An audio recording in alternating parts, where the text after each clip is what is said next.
আসসালামু আলাইকুম। আজকে আমি আপনাদের সাথে আলোচনা করব গ্রাফিক ডিজাইন কী এবং এটি কীভাবে আপনার ক্যারিয়ারকে বদলে দিতে পারে। গ্রাফিক ডিজাইন আসলে কী? গ্রাফিক ডিজাইন বলতে আমরা কী বুঝি? গ্রাফিক ডিজাইন মূলত একটি ভিজুয়াল কন্টেন্ট তৈরি করার প্রক্রিয়া, যেখানে আমরা টেক্সট, ইমেজ, আইকন এবং বিভিন্ন ভিজুয়াল এলিমেন্ট ব্যবহার করে একটি নির্দিষ্ট বার্তা প্রকাশ করি। এটি একটি শিল্প এবং প্রযুক্তির মিশ্রণ, বা এটাকে বলতে পারেন আপনি আর্ট বা টেকনোলজির মিশ্রণ, যা মানুষের সাথে যোগাযোগের জন্য অত্যন্ত কার্যকর একটি মাধ্যম। আপনি যখন একটি লোগো, পোস্টার, ওয়েবসাইট বা সোশ্যাল মিডিয়া পোস্ট দেখেন, সেই সব ভিজুয়াল কন্টেন্ট তৈরি করার কাজটাই হলো গ্রাফিক ডিজাইন। কেন গ্রাফিক ডিজাইন গুরুত্বপূর্ণ?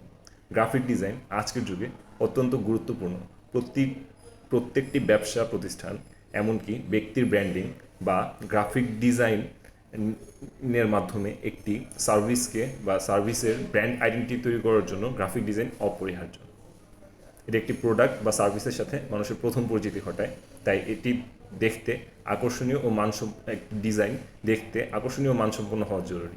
ভালো গ্রাফিক ডিজাইন একটি প্রোডাক্টের ব্র্যান্ড ইমেজ গঠনে সহায়তা করে এবং বাজার প্রক্রিয়াজাত করতে টিকে থাকতে সাহায্য করে। ধন্যবাদ।